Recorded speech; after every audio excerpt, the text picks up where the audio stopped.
On parle de votre logement. Tiens, Sylvain Lévy-Valency, si je vous demande tout de suite, interro surprise, votre digicode. Digicode. Vous vous en souvenez? Non. Oui. Si, quand même, c'est bien. J'en ai pas. Bonne chose. J'en ai pas. Allez, un autre code, c'est le 0800. C'est le 0826 300 300. C'est le numéro sur lequel vous laissez vos messages à la rédaction de Sud Radio. Ensuite, on vous met en contact avec nos spécialistes. On est toujours avec vous, Sylvain, ainsi que Bérénice de Villefloriot. Merci. Bérénice, cette semaine, justement, on va parler de digicode, puisqu'on a eu un message sur le répondeur de Sud Radio. Oui, tout à fait. C'est Mickaël qui nous a laissé un message. Alors, il trouve qu'il y a beaucoup de circulation dans son immeuble. Il habite à Bordeaux. Et voilà, entre les livreurs Amazon, Colissimo, Uber Eats, Deliveroo, pour pas les citer, et les patients d'un psychologue qui est au rez-de-chaussée de son immeuble, il croise tous les jours des personnes qu'il ne connaît pas. Alors, il veut pas tomber dans la paranoïa, mais bon, il se dit qu'il entend beaucoup de choses quand même dans les médias. Il se dit qu'il y a beaucoup de monde qui a le code de son immeuble, et il a 2 filles qui rentre seule du collège. Donc voilà, il nous demandait si son stress était légitime et si nous avions des conseils. Alors justement, on a un expert en ligne pour lui répondre. Il s'agit de Jonathan Lascar, le fondateur de Kivala. Alors Kivala, c'est un système, c'est un digicode français innovant. Bonjour Jonathan. Bonjour Bérénice, bonjour tout le monde. Ravi de vous accueillir. Alors, déjà, avant de parler de Kivala, vous avez réalisé un sondage récemment justement sur les va-et-vient dans les immeubles. Tout à fait, et on a constaté un chiffre qui est assez effarant, puisque en moyenne, sur une année, dans un immeuble, il y a plus de 3000 personnes, 3000 individus qui ont les codes d'accès de votre immeuble. Ah oui. Alors ce chiffre est assez conséquent, il s'explique en fait par le nombre de livraisons. C'est normal en fait. Et les résidents fonctionnent différemment, l'immeuble vit autrement depuis post-Covid et c'est générationnel. On a donc plus de livraisons, plus de visites, plus de locations saisonnières et de fait des codes qui circulent et qui sont diffusés. Et c'est l'enjeu de la platine Kivala et de ce qu'on a développé, puisque notre promesse finalement c'est d'apporter une sécurité augmentée et plus de sérénité pour se faire livrer dans les immeubles. Alors comment ça marche Kivala justement ?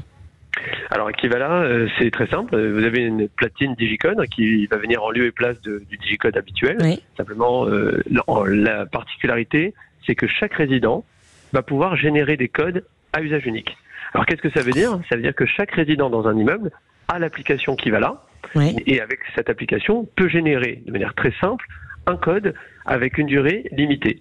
Donc soit valable une fois pour un livreur, soit valable par exemple un mois s'il y a des travaux, valable du 18 au 24 si c'est une location saisonnière, et donc peut avoir la main et la maîtrise des va-et-vient dans son immeuble. Ouais, et donc le propriétaire ou le locataire est alerté à chaque fois que quelqu'un fait ce code en question, hein, c'est ça hein ? Exactement. En fait, on a apporté de la traçabilité puisque à chaque fois qu'on génère un code, on va le dédier à une personne. Ça peut être le code pour son enfant et quand il va le saisir, on aura une notification et donc du coup, on sait que par exemple notre fils est bien rentré de l'école à telle heure. Ouais. On va avoir un code, par exemple pour la nounou, on peut avoir un code pour un livreur et donc chacun a un des codes. Il y a plusieurs codes qui sont actifs en même temps pour une même copropriété. Et donc du coup, on peut identifier et surtout isoler le jour où on a besoin de couper un code sans passer par le syndic. Donc en fait, c'est aussi un gain de temps pour les syndics de copropriété puisque ça leur fait un accompagnement de la copropriété autrement et surtout avec une vraie efficacité. Alors le seul inconvénient, c'est qu'il faut que tout le monde ait un smartphone avec une application dans l'immeuble. Parfois, il y a des personnes âgées. Alors, c'est un très bon point. Alors, pas vraiment. C'est-à-dire que oui, il faut un smartphone pour générer des codes, mais si on regarde précisément, si les personnes qui n'ont pas de smartphone, généralement ne se font pas livrer non plus, parce qu'ils ne vont pas faire de commandes ou autre. Ça va de pair. Et ce qui se passe, c'est que pour eux, ces personnes âgées, elles vont pouvoir faire leur code sur la platine digicode en bas de l'immeuble pour rentrer exactement comme avant. Juste, elles ne vont pas générer de code. Oui, elles ne génèrent pas de code. Alors justement, l'interface qui permet de traiter cela, c'est quoi ? C'est de l'intelligence artificielle ? C'est une solution logicielle ? Exactement, on a développé, alors c'est pas l'intelligence artificielle, on a développé un algorithme, et donc, parce qu'on est une start-up, et donc Kivala a permis de générer des codes de manière instantanée qui deviennent actifs immédiatement au moment où ils sont générés, de manière très très simple, parce que la majeure partie de nos utilisateurs aujourd'hui sont des personnes qui peuvent être même âgées et qui poussent à la solution. On a fait quelque chose de simple et fluide pour que tout le monde se sente à l'aise. Qui est client chez vous ? C'est le syndic de copropriété ou c'est les personnes individuellement ?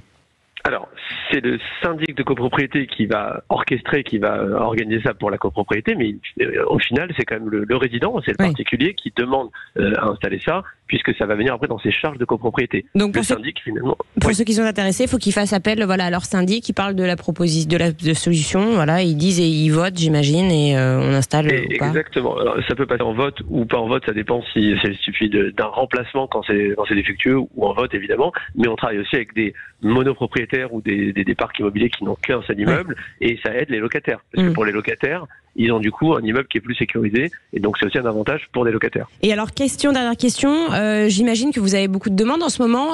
Qu'en est-il de la demande et où se trouve cette demande ? Alors, elle se trouve beaucoup en ville, hein, c'est un besoin urbain, évidemment, parce que c'est là où on retrouve la quantité de livraison et de besoins de sécurité. Les demandes, évidemment, il y en a beaucoup, surtout à l'approche des JO, parce qu'il y a beaucoup d'appartements qui vont être mis en location, et donc des interrogations sur ce point-là. Mais sur la partie livraison et sécurité, c'est quelque chose qu'on constate dans toutes les grandes villes de France. On est un peu plus installé pour l'instant sur la partie Île-de-France et Paris, mais on a déjà des demandes dans le sud, Nice, Toulon, Cannes, Bordeaux, et donc on est en train d'arriver dans le marché du sud aussi pour apporter plus de sécurité avec la platine Kivala. Eh bien, merci beaucoup Jonathan Lascar. Donc Kivala, K-I-V-A-L-A. J'imagine que vous avez un site internet pour vous retrouver. Et pour ceux qui aiment la radio, il y avait un grand monsieur de la radio qui s'appelait Maurice qui disait qui va là, je te prie. Exactement, beau souvenir. Vous avez raison, Sylvain Lévy-Valency. Merci Guillaume Lascar. Jonathan, pardonnez-moi. Merci à vous, Jonathan Lascar, et puis à très bientôt sur Sud Radio.